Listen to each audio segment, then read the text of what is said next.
Hambrick, and I'm the former director of the Grawemeyer Award in Education. And before I introduce our 2021 award winners, I'd like to recognize a few people. First, Dean Amy Lingo, Dean of the College of Education and Human Development here at the University of Louisville. Dr. Charlie Leonard, Executive Director of the Grawemeyer Awards. Billy Potts, Executive Coordinator of the Grawemeyer Awards. Dr. Jeff Valentine, the current Director of the Grawemeyer Award in Education. The Education Award Faculty Committee members, Dr. Sherry Brown, Mary Bride Miller, Evan Frederick, Mark Leach, Scott Patton, and Sue Peters.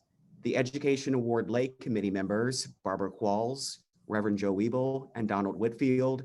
And last but certainly not least, Mr. Grahmeyer's daughters, Marion James and Martha Colton, and granddaughter, Terry Trace. Now it is my distinct pleasure to introduce to you our 2021 Grawemeyer Award in Education winners, Dr. Joel Mehta and Dr. Sarah Fine, for their work in search of deeper learning, the quest to remake the American high school. Dr. Mehta is a professor at the Harvard Graduate School of Education. His research explores the use of knowledge to address social and political problems, including those found in American education and teaching. And Dr. Fine currently directs the High Tech High Graduate School of Education Teaching Apprentice Program. She also teaches courses in education studies at the University of California, San Diego. And their award-winning work sought to find deeper learning in American high schools where students can gain greater knowledge about academic content, develop an ability to think critically and problem solve, and work effectively with others. They spent 6 years in 30 high schools across the United States, ranging from project-based schools to no excuses, to international baccalaureate, to comprehensive schools.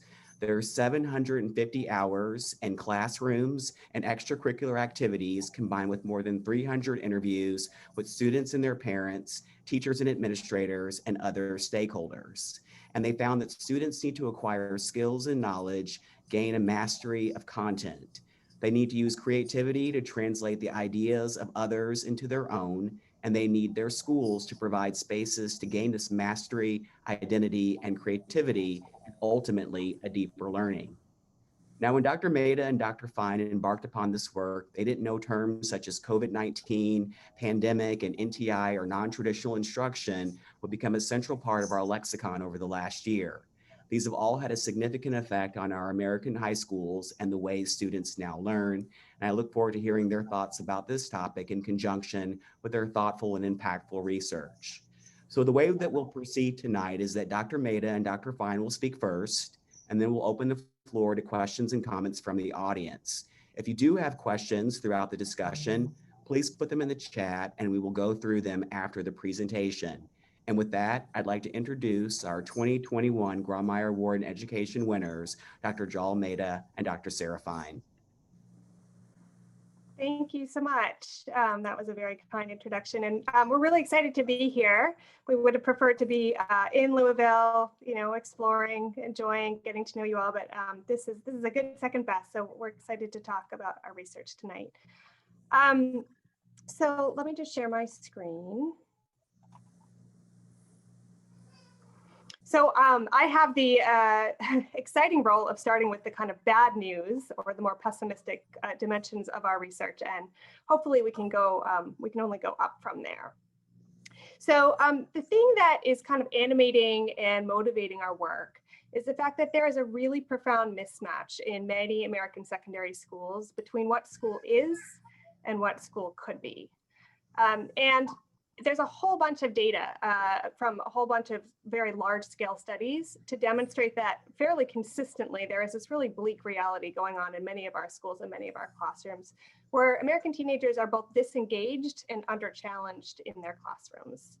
So one of these studies is a very large scale Gallup poll that shows that almost 3/4 of all fifth graders report being engaged by their schools and their schoolwork. But by the time they get to 11th grade, it's less than a third. 32% of 11th graders report being engaged by school. The Measures of Effective Teaching study found that 4 out of every 5 American public school classrooms, and this was a study of secondary classrooms, are dominated mainly by low-level tasks. So the kind of rote learning that we think of involving kind of saying back what you heard, using algorithms that you've been told to use, that 4 out of 5 classrooms, those types of tasks are what dominates those spaces.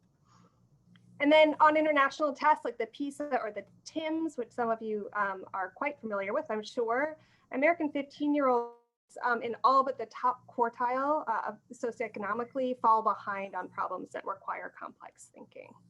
And we know, of course, beyond this story that opportunities for more interesting, rich, authentic, intellectually challenging work are very dramatically inequitably distributed. So we know that the students who are in that 1 out of 5 classrooms, or that 1/3 of students who are more engaged and being challenged to do more interesting work in their classrooms tend to be very privileged students. And that's a pretty bleak reality that many of us probably have experienced in one way or another.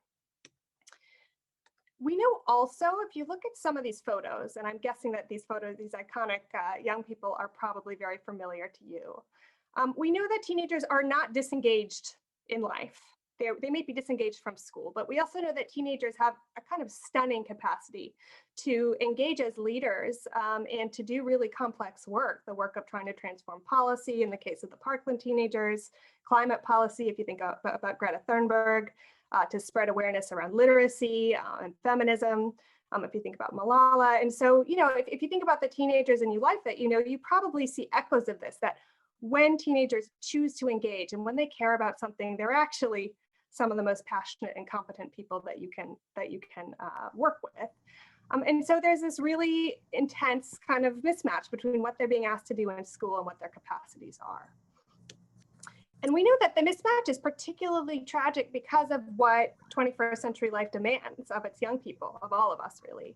And so, you know, we live in a world that even more so than the one that Jal and I knew when we were doing our research, when we started it 10 years ago, and especially right now, the 21st century world requires people to navigate a huge amount of complexity, to think about making distinctions between you know, very ambiguous topics, making complicated decisions. And so just to name a few, if you think about the kinds of choices and thinking that our young people need to do as they move into adulthood, even just the question of where to go to college and whether to go to college and what to do with your college degree, how much debt to go into, that's an extraordinarily complex topic in and of itself. Thinking about the global climate crisis and how you are positioned, and the consumer choices you make, as well as the political choices you make. Also, you could spend a lifetime grappling with that, trying to sort of separate out different strands of information. And of course, choices at the voter booth, civic engagement. There's all kinds of ways in which, both personally and kind of more broadly, our young people really need to be equipped to navigate a pretty complicated world. And our schools are not doing the kind of work that will get them there. So Jal and I started this work, like Marion said, about 10 years ago, and we were at the time sort of perplexed by the mismatch between what we thought schools might be able to do at their best and what schools actually were. I was coming from a background as a former high school teacher, very close to the ground, working with young people, not necessarily doing a very good job of it, knowing that, you know, I and we could do better by the young people we were serving, but also not knowing quite what that would look like. And Jal was coming from the world of policy in academia, but similarly really was looking at the time at kind of the political climate, which was very focused on how do we get all students to demonstrate basic skills, foundational numeracy and literacy as measured by standardized tests. And while both of us thought, you know, that is a worthy goal, we also thought like that is not the end of the story, right? Like we need our young people to be doing a whole lot more, and we need to set aspirations in our schools to have them asking young people to really step up and to tap into those capacities that we know they have under the right conditions. And so we sort of naively and blithely set out on what we thought was going to be about a year or two of research, where we were going to go around the country and look at some really amazing schools and hold their work up to the light and learn from them. And of course, as has already been shared, it turned into a 6, maybe 8, arguably 10-year kind of odyssey into the landscape of American secondary schools. And partly the reason it expanded is we just got interested in more and more things that were relevant, but a big part of why things took so long for us is we made a couple of mistaken assumptions early on in our work. So the first assumption we made was that the places we should and could go to kind of figure out what schooling could be at its best were schools that had been labeled as particularly innovative or excellent. And so we visited a number of schools that had reputations for being different and distinctive in various ways. And we're going to talk a little bit about some of what those schools look like. And while we found some really interesting stuff going on there, the thing that disheartened us a lot was that those patterns I named just a few minutes ago, where kids are genuinely sort of often bored, disengaged, finding the work in their classes not to have rich connections to what they care about, those patterns were relevant in these ambitious schools as well. And in fact, just like in kind of a garden variety high school, if you walked into one of these schools, most often you would find kids who really didn't know what they were doing or why in a given classroom. And the classrooms where more interesting work was going on were sort of the exceptions rather than the rule. And so we realized, like, first of all, schools that have gotten labeled for being particularly good don't have all the answers. And then we started off looking for what we came to call deep learning, and we'll talk more about what we mean by that. We started off looking mainly in academic courses. And so we were spending most of our time when we were doing our research in math class, in science class, in humanities, language arts, and so on. And there was a kind of surprising twist of fate that we stumbled into over time, which Jal is going to talk to about in just a moment. Great. Thanks, Sarah. So as Sarah said, we started with core academic classes, and we were disappointed. And then we gradually realized, wait a minute, there's a lot going on in the high school that's not in these core academic classes, electives, clubs, and extracurriculars. If we were looking for places where students were engaged in their learning, when we ask students often to sort of like, hey, we're here doing a study of quote unquote deeper learning, like where should we look? They often pointed us to elective classes or extracurriculars or clubs. So let me say a little bit about why. Next slide, please, Sarah. So just this really sunk home one afternoon. I was at a school called Achievement High, and I went into an English class in the sort of mid to late afternoon, by school time. And okay, so they started with a quiz on which country has the highest voting rates. This was shortly before the 2016 election. Then there was 4 minutes of me. I was an interesting species. Why was I here? What would it take to get into Harvard? All that kind of stuff. Then they watched video clips of 3 versions of Hamlet. They discussed for 20 minutes. They discussed those clips for 5 minutes, but you might question the ratio there. And then there was a matching game where they were given a set of quotes and they were asked to match the quotes to the name of the speaker. And then there was homework at the end. The affect of the students was pretty painful, a lot of slouching and disengagement. And there was a girl, Rose, who was in the class, and at the end of the class, she said to the teacher, I won't be able to read the next act of Hamlet. And he said, why not? And she said, well, I'm the stage manager for the show, and the show's going up next week, and I'm going to be here till 11 o'clock every night, and so I don't have any time to read the play. And he said, don't worry about it, you know what's important. And so that was the end of class. And then maybe an hour later, I saw the same girl. Her name was Rose. And she was totally transformed. She looked like a classic slouching teenager in class, and she looked like a very purposeful stage manager, as it turned out, when we got to the theater space. And so when we came in, students were putting on their costumes, actors were running lines with each other. Just the energy was totally different. People were happy to be there, talking to their friends. The director gathered everyone and sort of framed the day. He said something along the lines of like, I know you're stressed, I know you have tests, I know you have a lot of things, but like, you're going to become your characters. Like, let go of your day and sort of focus on being here. And so with that director-led mental warm-up, there was a student-led verbal and physical warm-up, and then there was a rehearsal with lots of stops for notes and feedback. So if you yourself have ever been part of an extracurricular, I'm going to go through a short list of the characteristics that we thought made this space distinctive. And I'm going to talk about it in the context of theater, but you could think about it in the context of any, newspaper, debate, dance, soccer, like whatever floated your boat. So like what makes these spaces different? The first is purpose, a clear sense of why students are there and what they're trying to accomplish. As one student said, why do I have a schedule of my rehearsals but not of my classes? By which she meant, the schedule shows that I should be here on Wednesday at 4 o'clock because we're rehearsing my scene, and Wednesday at 5 o'clock I don't need to be here because it's somebody else's scene.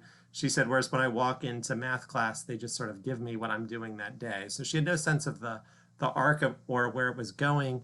And obviously, a theater show has an audience at the end of parents and students and other people in the community. And that really just gave everything a sort of animating energy. There was really, they had 8 weeks to put on the show, and you could feel how many days there were left every single day they were there, because it always seemed like there was too far to go and not enough time to do it. And so that essentially provided the motivation. The director didn't have to like prod them to do things because everyone was thinking about this show. The role of students was really transformed. You can see that in the example that I gave of Rose from passive to active. One of the students said, when we read a play in class, it's like being an audience member. When we're putting on a play, it's like being a teacher. Like we have to be the ones who interpret it. And also there are just putting together a 2-act, 2-hour play with 30 actors and lights and costumes and so on is a really complicated undertaking. There's no way that adults can sort of decide every part of that. Students need to lead. Third point was sort of community or family-like ethos. Students told us that they loved being there. Some of them said, like, I'm not even in it so much for the show. I just like having people that I like to hang out with after school. It gives me a place to go with people that I like. People described it as sort of similar to a family in that sense, which isn't to say that there wasn't jealousy and people didn't get roles that other people wanted. And like, it's real life, but like there was a much more stronger sense of community. Some of the students said that they didn't even know the names of all of their students in their classes in their large comprehensive high school because why would you? The like transaction is essentially between the teacher and the student, whereas here you're working together and thus dependent upon each other. That there were interdependent roles. So you've got everything from the star of the show to the assistant props manager involved in this undertaking. So some people have a lot more lines and a lot more sort of status in this space, but if the assistant props manager doesn't put the right thing on the right table at the right moment, the whole show falls apart. And so everyone is sort of aware of how dependent they are from each other, dependent they are upon one another. And so that sense is just very different from a normal classroom. And then there was a lot of apprenticeship learning. We thought one big advantage that extracurriculars had was that they were basically organized through multi-age groupings. And so the younger students watched the older students. And so Rose couldn't have stage managed a show as a freshman, but by the time she was a junior, she'd had a lot of practice watching other people do it. And anyone who's had kids knows that they prefer to listen to other kids than they do to listen to adults. And then finally, we borrowed a concept from our colleague Dave Perkins, the whole game at the junior level. And Dave's idea is that in something like Little League, for example, you don't spend a year hitting and a year pitching and a year catching and then say like when you get to graduate school, you can actually like play a game of baseball. You're doing all of those things as a 7-year-old. And while you're probably not doing them very well and the field might be smaller, you at least have a sense of like, okay, this is baseball and this is why people play and this is the purpose. And thus like, this is why I should practice the particular parts.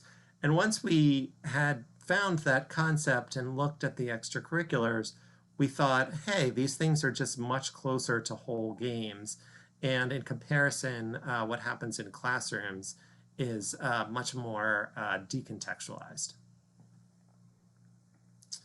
And then assessment has been a huge conversation in education over the last at least 20 years. And one thing that was really interesting about the peripheral domains is that they have contained within them their own standards of assessment. So essentially, like the assessment is, in this case, like the quality of the play, the quality of the newspaper, the quality of the yearbook, the quality of the rhetoric in a debate. And so there's sort of a genuine public performance of assessment. And there have been a lot of ways in which assessment has distorted our education system, and we think we would be a lot better off if assessments were sort of much more closely aligned with the real works of the fields or the disciplines. So the question then is like, why is there this profound mismatch between what's happening in the periphery and honestly in kind of more authentic learning context in the world and what's happening in academic core classes for students? And so, you know, we write a lot about this in our book, and we could spend many hours just on this question, but kind of in broad strokes, the grammar of the way that our schools are set up, especially our secondary schools, is very much reflective of the moment in which our mass common schooling system was set up in the early 20th century, when you're talking about secondary schools. And so there's a whole bunch of elements that are common to what we think of as school, which really reflects the value of a kind of gradually industrializing society, which has a stake in trying to assimilate students, trying to batch process them, trying to sort of move them through the system very quickly rather than really focusing on individual growth. And so some of the things we think about in terms of this quote unquote grammar of schooling are things like bells, kids sitting in rows, lockers, 54-minute periods, separating subjects from each other in certain ways, separating kids of certain ages from each other, kind of counting things like seat time rather than learning, and assessing learning, of course, in fairly narrow, rigid, and individualistic ways. And there's a lot more to the grammar of schooling, but we certainly see that the echo of the way that schools were set up and the purposes for which they were set up early on is still really very much with our schools, and in particular with our core academic courses. And we would argue that that kind of world of the periphery of extracurriculars and electives is exempt from that grammar in some pretty important ways that make it more powerful for some of the qualities that Jal was describing. There's also kind of stance or set of mindsets that go along with the academic core of our schools, which again, we think kind of shifts when you talk about the periphery. And so some of the core parts of that stance, first of all, is just seeing knowledge as a fixed body of stuff that kids need to get poured into their brain, right? So, you know, you need to learn the parts of the cell, you need to learn Newton's laws, you need to, you know, memorize what a metaphor is and a simile is, and so on. And positioning the teacher as a kind of intermediary between the stuff that the field has discovered and the empty minds of the kids who are going to be the learners. There's also a very hierarchical way that a lot of teachers, and again, this is not like the teacher's fault, this is sort of in the culture and the water and the practices that characterize the academic core in our schools.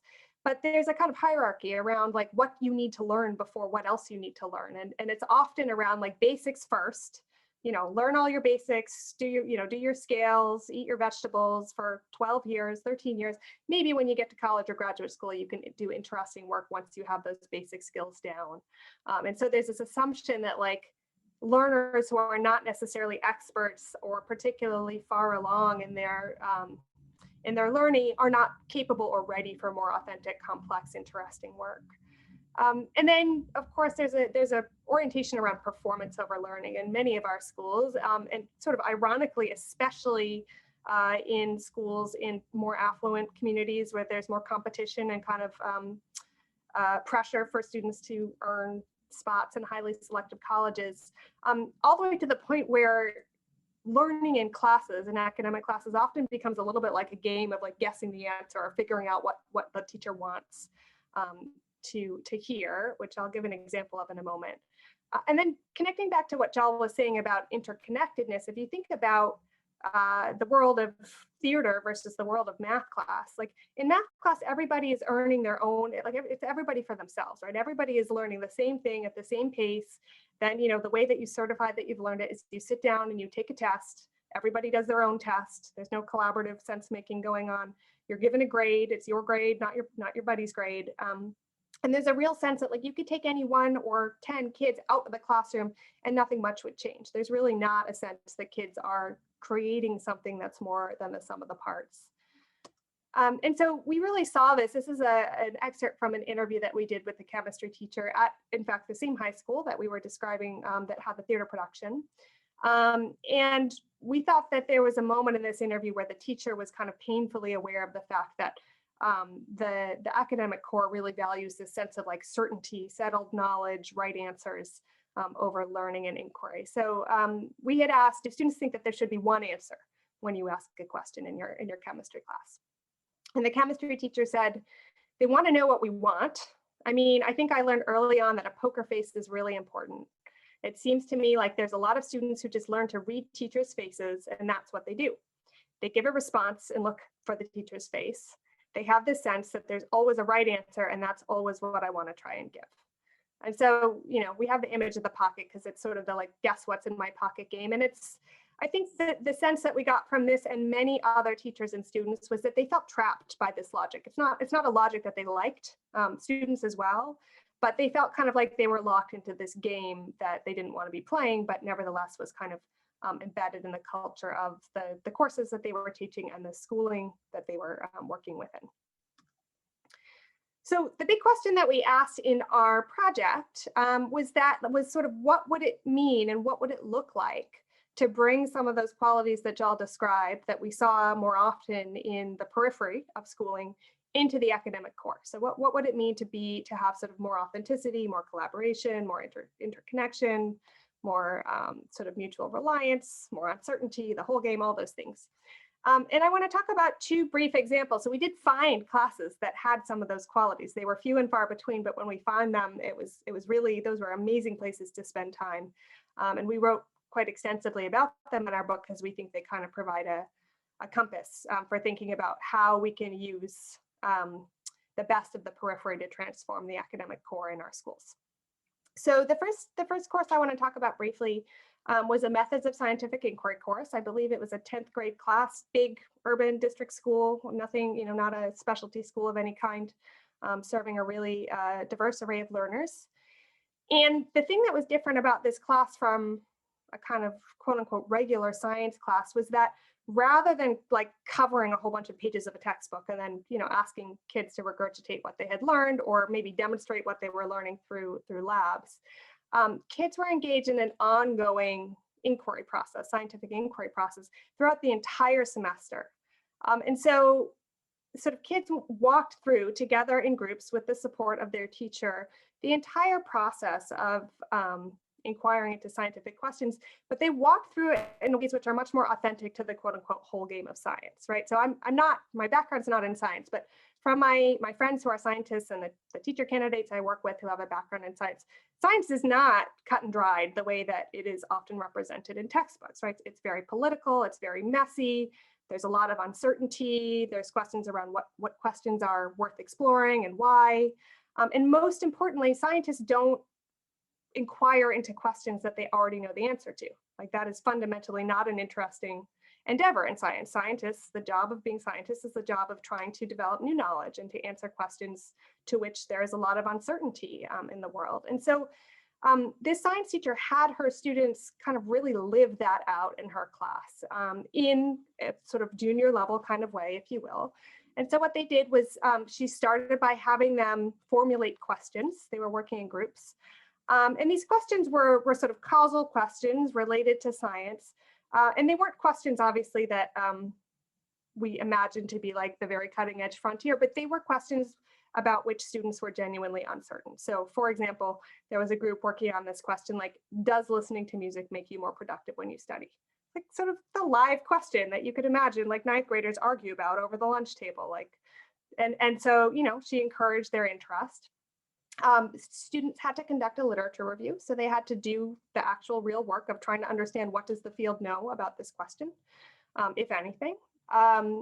They had to actually design a study that was feasible because they were actually going to do it. And so, for example, they had to think about like who will participate in the study, who do we have access to, is that a real sample, you know, how much time will this take, how much money will this take, we have to work within constraints. And again, those are dimensions of doing real science that a lot of students aren't exposed to. And then they conducted their study, and in a lot of cases, as is true in science, a lot of them came up with null hypotheses, right? Like the answer was no, or we don't know, or the data is inconclusive. And again, that's a really underrepresented part of science that is very real to science, that a lot of the time, right, there's a publication bias, for example, toward studies that confirm their hypothesis. But a lot of students found like, no, the answer is no, even though we kind of wanted it to be yes and we hoped it was yes. So again, they had to kind of contend with the realities of doing science in a much more authentic way than a lot of kids ever get exposed to in high school.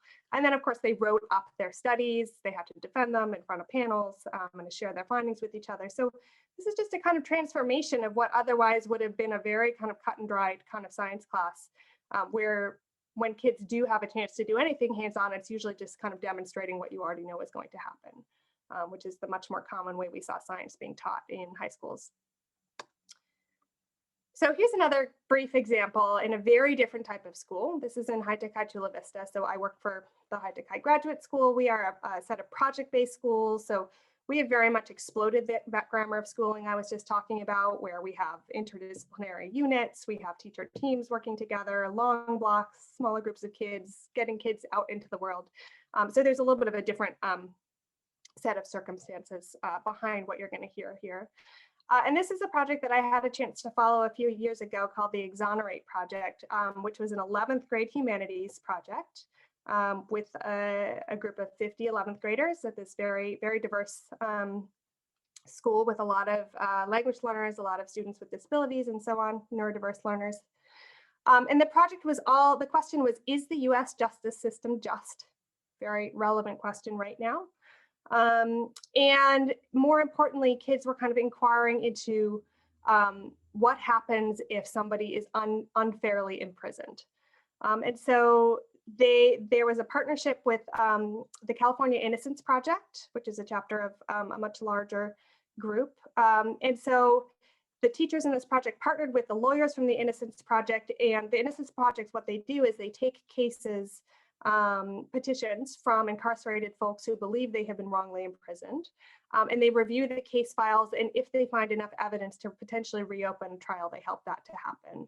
And so these 11th graders were actually partnered with the lawyers, and they were working on real cases, active cases that had been sent to the Innocence Project, and their job in small groups was to work together on a given case and determine whether or not there was enough evidence for the Innocence Project to spend their resources trying to get this case to be brought back to trial.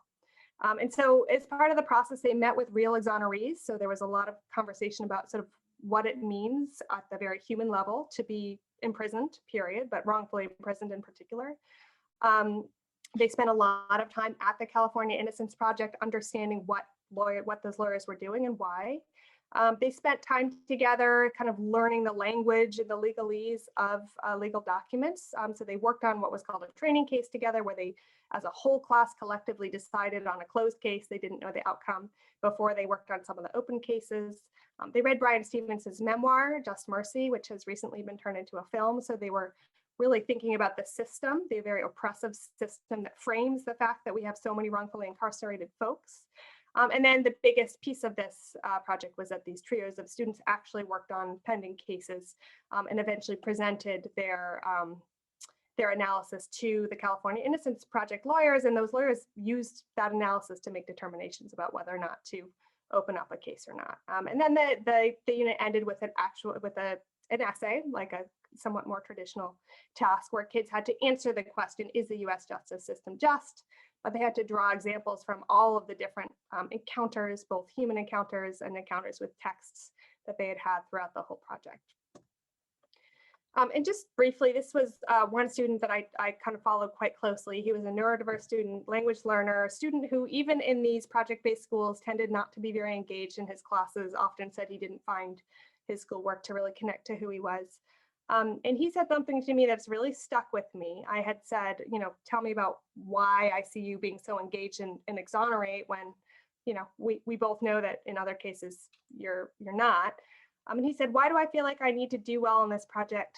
Because we're just part of something so big. It's like we're holding somebody's life in our hands.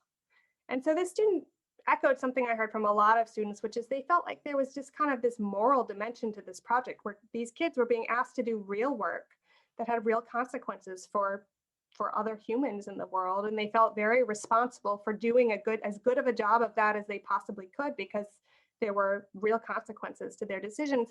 I think there's something particularly important for adolescents to be given opportunities like that, because like we said at the very beginning, adolescents are capable of a lot and they're really hungry to be active contributors and participants. But our schools often kind of position them as these passive recipients of knowledge who really don't have much capacity at all. And so we saw the Exonerate Project as one example of bringing some of those dimensions that we often only saw on the periphery into the academic core.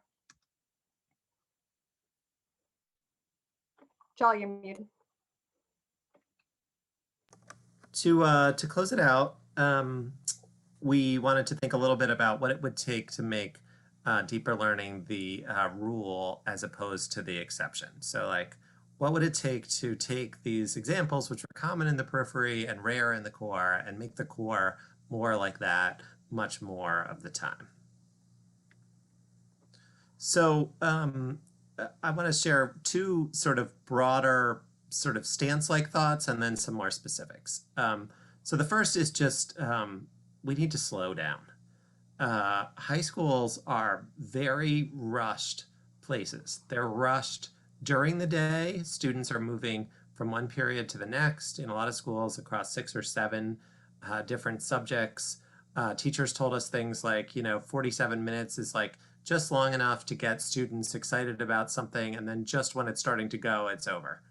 And then they're also rushed across the course of the year, right? So every time a topic comes up that might be interesting or starting to catch students' interest, it's time to move on to the next topic. So a friend of mine thinks we should have a slow education movement to go with the slow food movement. But I think there's something to that. Like the more consequential experiences are in the long runs are the ones that you spent more time on. And that's a big factor. And so we just need to sort of think about our purposes. What are we trying to accomplish with all of this rush, and what is really going to be remembered down the road? And then a second one is apprenticeship learning. So if you think of a kind of a continuum where on the one hand, you have like pure constructivism, like what is the child interested in? Just follow the child wherever they might want to go. And on the other end, you have like, we are the teacher and you will learn this because we said so, and we are the adults and we are representing existing society. Apprenticeship is sort of like a third point, which is sort of neither of those two things. It's kind of like the learner is the one who's doing and creating, but the teacher is the one who's sort of sitting over the shoulder and offering suggestions, critique, feedback.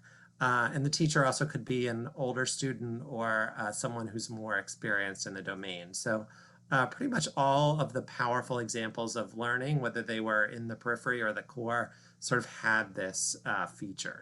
So we need to sort of slow down and move towards more apprenticeship modes of learning. And then if we were going to be a little more radical, we might sort of change some elements of the grammar of schooling. So, essentially we take children who start out as very curious creatures. Sarah and I have a very little one. Sarah's had a very little one quite recently. And, they start out interested in everything. So if they lose interest, that's on us. They started in the right spot. So we sort of split knowledge into these disciplinary categories, and then we wonder why we put everything in boxes, and then we wonder like, why aren't students interested in things? When in fact, they're interested in lots of things. We just have kept them from it. So connecting schools to the world beyond school walls, physically, in projects, in ideas, getting real audiences in, and so forth. When we do academic disciplines, bring the context back in. People think about, what is the whole game? What is the purpose here? What does it mean to really sort of do this field or discipline, and less on the sort of focus on the parts. And you could see that in Sarah's science examples, and we could also create more connections across disciplines. You know, you got to remember that like students don't come in interested in disciplines. They're interested in questions, and disciplines can be sort of lightly held. They're ways to answer questions, but you got to start with the questions rather than with the disciplines. And then, you know, here are some sort of shifts from depth over breadth, so from breadth to depth, curiosity over control. So a lot of this really comes down to control, right? You've got states controlling districts, controlling principals, controlling teachers, controlling students, and that's not a great way to create inspiring learning. So we got to shift from control to curiosity. Learning over performance. A lot of classrooms are really more game of school than authentic learning. Sometimes when I'm teaching at Harvard, we tell students like, you know, normally we're not going to do any real learning until October because you spend all of September just trying to show each other that you really belong here. And we say like, look, you all belong. Could we like start doing the real learning now instead of waiting until October? And then uncertainty over certainty, because that's really where learning sits. So just to close, this is how we think of. Joel, you got muted somehow. How we think of students now in high schools, English, math, science. And next slide. But this is really what we're trying to create. This is what we want for our young people. Problem solver, communicator, collaborator, creative and critical thinker, entrepreneur, global citizens. Content will help you do all of those things. So I'm very pro learning lots of content as you try to develop those skills and dispositions. But we should remember that at the end of the day, like who these young people are is our sort of first and most primary responsibility. And if we made all of our decisions with this kind of vision in mind, we would be a lot better off. So thank you so much for having us. Find us on Twitter if you want to continue the conversation. We'd love it if you read our book. We're always up for a book group if anybody ever wants to discuss it after they've read it. And we're looking forward to your questions. Thank you. All right. Well, thank you so much for that presentation. Great summary of your work and really insightful, very interesting findings. And so now what I want to do is to turn it over to the attendees to post questions into the chat. And we do have our first question. And this is from Dr. Mark Leach, who's one of our faculty members here at the college. And he was also on the committee that helped us select this book. And so his question is, do countries with higher academic rankings engage in more engagement? Well, first off, Mark, thank you for selecting our book. We're very appreciative, or doing your part in selecting our book. I think the answer is it depends. I think from my perspective, the way that we commensurate the rankings is pretty problematic, i.e., just sort of ranking everything like 1 through 15, because countries have very different ethoses. So like if you compare a place like Shanghai, which does well in the rankings, with a place like Finland that does well in the rankings, if you go to the countries, they're like so different. The Finns will tell you about play and embracing the whole child, and we don't start school until they're 7. And the Chinese will tell you like, there's a lot of effort going on here, and we're preparing kids for exams, and everybody's working very hard. And that is a big part of what propels it forward. So it's hard to sort of like generalize across the top performing countries. And then of course, with sports, most countries in the world separate their sports from their schools in ways that we don't. So I guess I would say like you need motivation for to perform really well. And a lot of places, both countries and kids within schools, do so because of a lot of extrinsic motivation, which which either comes from the systems, the exams, the parents, the culture, etc. And that can produce really good test scores. It can produce really good test scores internationally. It can produce really good test scores for individual students in the United States. And I think what we're trying to offer is a sort of more humane alternative. We're sort of saying, like, there are other ways for people to do really consequential, lasting work, and look at the examples of the consequential deep work that students are already doing in schools. And that's really what we should be aspiring to in the long run. So I think there is a sort of like values part of our vision, which is like, in the long run, if you look at something like Deci and Ryan and self-determination theory, like, you're trying to develop learners who are, you know, interested, autonomous, competent, related to the work they're doing and the people they're doing it with. And so the vision of learning we're offering is consistent with that. All right. Well, the next question that we have is from Dr. Mary Brighton Miller, who is also another member of the faculty committee. And she writes, my colleague, Victor Friedman, has written about the notion of enclaves, spaces within larger organizations in which the expectations for how people interact might be different. Enclaves can serve as a structure to create larger structural change. Is this consistent with how you see the periphery changing the core? Yeah, thanks for that question. And thank you also for your support of our work.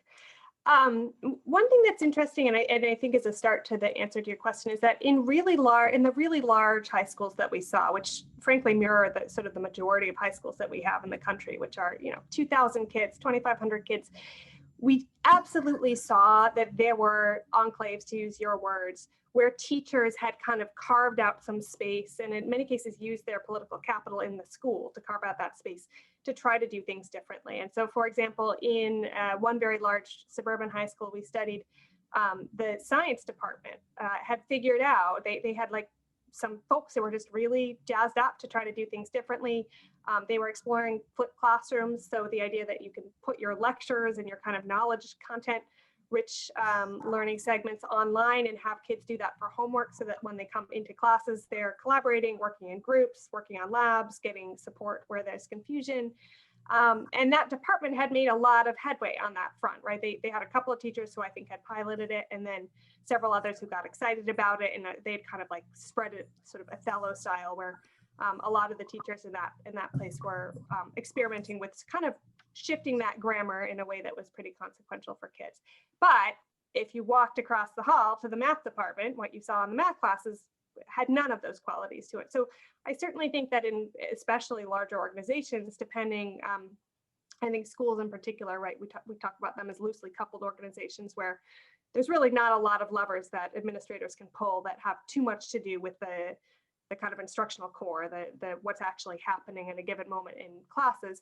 There actually is a lot of opportunity for teachers to do that kind of experimentation. And I would argue as a teacher and somebody who spends a lot of time in schools still, I think having a community of practice, a community of colleagues where there's a shared interest in some element of deeper learning and where there's some experimentation and some kind of collective action around that, I think is a much more promising way to try to make change than to do it on your own or to do it because you read somebody's book, or, you know, I just think it's uphill work already. And so I certainly think that one way you might want to think about change in our schools is kind of like find the coalition of the willing, or the department, the enclave, if you will, kind of follow the enthusiasm of teachers, try stuff out, get new teachers into the classrooms to see what's working. I think there's not much more powerful than seeing your own students in a different context, looking and sounding different. I mean, I remember as a teacher having that experience, being like, oh my goodness, there must be something about my practice that's not working, because in my colleagues' room, you know, they're so engaged. And I guess I would add that I think that that's the pace of change, if we rely only on kind of enclaves and people who are already excited and enthusiastic, is going to be fairly slow, and we owe it to our students to change much more, to try to transform our schools more quickly than that. So I think there's also a role for policy, ways in which districts and schools and states are changing kind of the requirements and all of the externalities that constrain what folks are doing to kind of enable some of that experimentation. Joel, you're the systems guy, you want to follow up on that? I think the only thing I would add is that um, it depends on how it's positioned to people who are not in the enclave. So there can be a sort of like, this is the golden child dynamic where every time like a visitor comes to the school, they're shown this department or this teacher or this program. And, that doesn't always go over well in schools. And so, we talk a lot. There's a model from David Albury in England called community of practice, community of engagement, community of interest, and they're in sort of concentric circles. And the idea is that like the boundaries between those circles should be permeable. So if a department is sort of doing something new and different, you want to make sure that the sort of next circle out, the people who are sort of like curious but not in yet, have a lot of opportunities to sort of try things which are similar, and then they get sort of like brought into the community that's already going, and then there's the sort of the next circle out, and on and on and on. So sort of structuring those dynamics right is really key. All right, thank you. The next question that we have is from our Dean, Amy Lingo, who asked, where does the transformation begin in K-12 education or in higher education? Is that a question about whether you have to change higher education requirements to change K-12 education? Or is that a question about like, we need to change higher education too, and like, how do you create change either way, either one?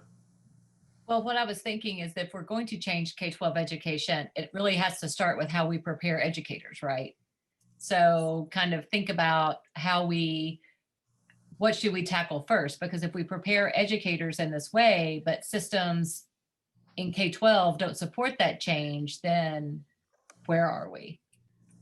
All right, Sarah, you prepare educators, you take that first, and then I'll go. Yeah, that's not where I thought that question was going to go.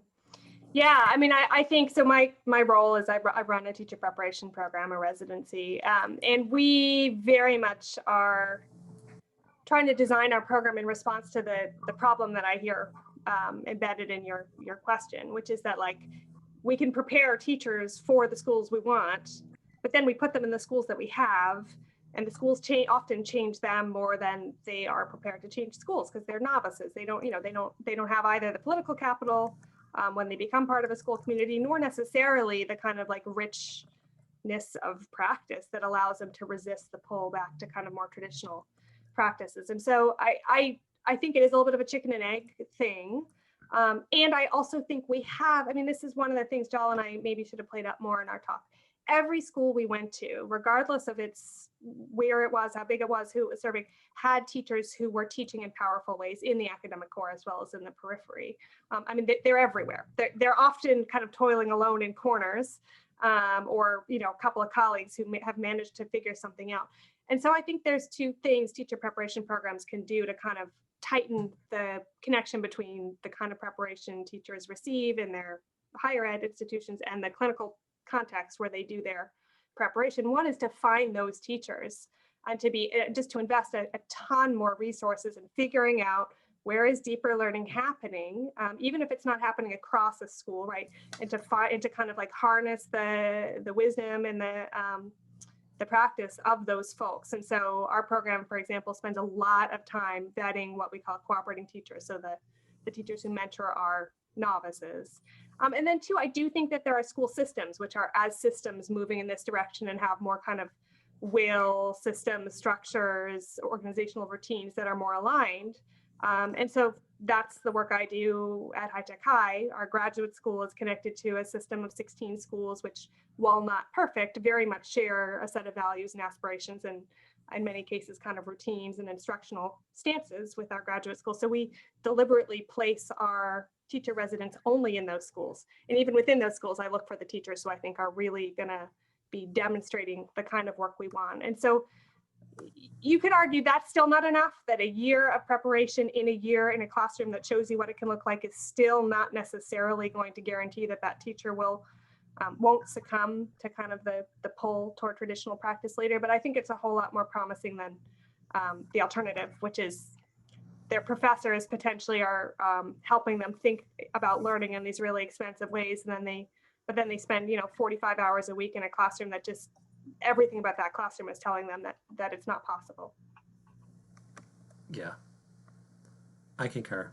It's a difficult problem because Sarah and I, as you can tell, believe deeply in apprenticeship learning, but most teachers don't teach for lots of reasons, not to their that are not their fault, in ways that connect to the kinds of things we've been talking about. And so finding the teachers, the whole game teachers, the deeper teachers to prepare the next generation is a big part of it. I think also if you talk to districts, like they would say that the ed schools and the preparation programs are not blameless in this situation. So like ed schools version is like, we taught them this fabulous stuff and you're not doing any of that fabulous stuff. And then the district's version is, well, you taught them a lot of theory, but they don't know how to actually do anything with the kids. And so I'm not weighing in on that debate. I'm just saying more communication and vertical integration across the two is sort of what we're aiming for. All right, well, I think that we have time for one more question, and this came from Meg Hancock, who is one of our associate deans, and she focuses in on student success. And so she just wanted to know, where do we find these teachers? Yeah, I can start. I had started typing her a response, which maybe was a little glib, but honestly, ask the students. I like the most efficient way to figure out where in the building really rich, powerful teaching is happening, teaching and learning. The kids will know. I mean, and the kind of proxies that Jal and I gradually developed to ask kids about those things were things like, when in your day does time fly by, right? When are you not watching the clock? When in your academic classes do you keep talking about what happened in class outside of class, the content of what happened in class, not like the drama? What teachers are you going to remember down the line and why? And some answers you'll get, big personality teachers often rise to the top. And sometimes those teachers are incredibly powerful. Sometimes not so much, they're just memorable. But I think kids know. I mean, I think we all can probably remember our own teachers. We can remember the teachers that have stuck with us for whatever number of reasons. So I think that's probably the best place to start. Yeah. Only thing I would add to that, at the high school level, not always, but often teachers who had in some way had some experience in the field that they were talking about. So like the science teacher Sarah described had in this case, she had a PhD in science. It's not necessary, but she had actually been a scientist in the elective domains. A lot of the best electives were people teaching things that they themselves, graphic designers teaching graphic design, or people who read, Baldwin in their spare time teaching Baldwin. So I would ask prospective teachers, is this a sort of a job, or are the things that you're thinking about things that you yourself take up, are interested in, pursue yourself, think about? If you're teaching writing, do you write? The best teachers we saw, teaching was with them everywhere. The English teachers saw texts. They couldn't watch a billboard or a movie or a TV show or look at a magazine without having ideas about, theme or subversion or whatever it is. And so those are the kind of sort of intellectually alive people that you're looking for. I know it's tough. You could offer credit, ongoing, opportunities to take your classes for free. Sometimes that trade works. And then the last comment that we have here in the chat is just from Dr. Bryden Miller, who just said, she spent the morning with my teacher partner in our greenhouses where our middle school students are learning environmental science principles. I think this is a good example of the model you're talking about. You will find these teachers at Marion C. Moore, one of our schools here in town. Yeah, thank you for that. I was getting excited about wanting to observe what's going on there. But I will say that sometimes even in course titles, the idea of learning environmental science is so different than 7th grade natural sciences. When you see, we often would find courses that were more themed or more specific, that might even have been elective courses, but in some cases they were courses that had been transformed from like 11th grade ELA to African American and Latinx literature, right? So teachers had found ways to do what Joel was talking about around sort of going deeper or finding some kind of unifying questions that drove the course that were, you know, engaging for kids and also help them kind of hang their learning and synthesize. I think that is something to look for. And I think that that's a place where policy can help too, right? Because in a lot of cases, teachers are constrained, like you have to teach 11th grade ELA. You're not allowed to call it something else and kind of focus and narrow what you're teaching. But in other cases, there's a lot more flexibility than we might imagine. So I think that's really promising. Before you let us go, I just wanted to say one last thing, which is that we're really appreciative of this award. Sarah and I met each other and were kindred spirits, I think, in part because our goal was to develop new academic knowledge, yes, but to write things that real people would read and find interesting. And I know that part of the purpose of the award is to recognize work that is, you know, good within academia, but also, you know, powerful to the outside world. And so that just receiving this award was very meaningful to us because it's exactly like what our dreams and aspirations were for this work. So thank you. Well, I just want to say thank you so much for your time coming today and providing this amazing presentation, and congratulations to you all on winning this award. And if there is ever an opportunity for you to come back to Louisville, feel free to look me and Dr. Valentine and Dr. Bryden Miller and the rest of us up. We'd be happy to take you around and show you the city, show you Churchill Downs and some other places. But it's been fantastic having you here with us tonight. Thank you so much for having us. Yeah, absolutely. We're in. All right. Thank you. Talk to you soon. All right. Well, thank you all so much. Really appreciate it. Hope everyone has a great night.